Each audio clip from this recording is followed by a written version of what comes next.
Hi SVI vocalists, my name is Dr. Liza Kelly and I will be working with you this summer on stage movement and directing you in the end of the program scenes recital. You've just received your repertoire assignments for that scenes recital, and I figured you all would appreciate a little bit of diction help on the foreign languages should you not have a lot of time with your private studio teacher before your arrival to the program.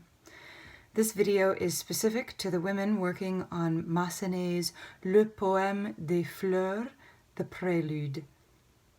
So before we get started on a little bit more detail on the French, I wanted to tell you all that there is a typo in the publication of the score, that pages 12 and 11 look backwards.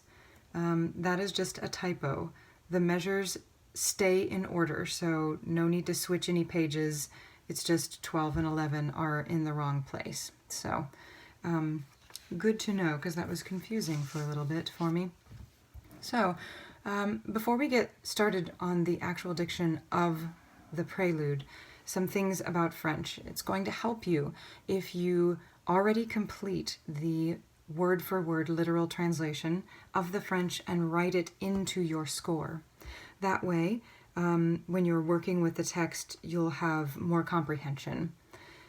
In addition to that, make sure you mark the end of sentences in French. So while you are working on speaking the text, not necessarily worrying about the melody or the rhythm yet, but just speaking the text, you have motivation on where the phrases will end. And this will be marked by the end of sentences. So, some details, should you not have a lot of experience in French, some of these things are going to help you as you work with this text. So, consonants that end French words. If you see the word if you see the letter C, R, F, or L, it's a careful consonant. If a careful consonant ends a word, it means that that consonant is sounded. All other consonants that end French words will be silent unless they are in liaison, and we will find some of those in the piece. But you will also find plenty of final consonants in words that will be silent. Another thing to pay attention to are nasal vowels.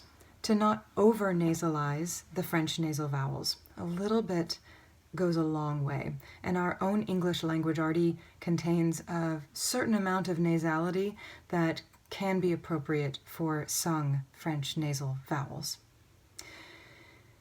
Further details about French nasal vowels are the M or N's that immediately follow a nasal vowel. We need to make sure that those are silent and that there's no evidence or sounding of those M's or N's. Finally, you're going to flip all of your R's. Instead of enunciating or pronouncing the back uvular or glottal R in spoken French, or letting a little bit of the American R flavor creep into your R. Just flip all of them. If you have any questions after watching this video, you can email Linda McAllister and she can contact me and I can give you further help. Have fun!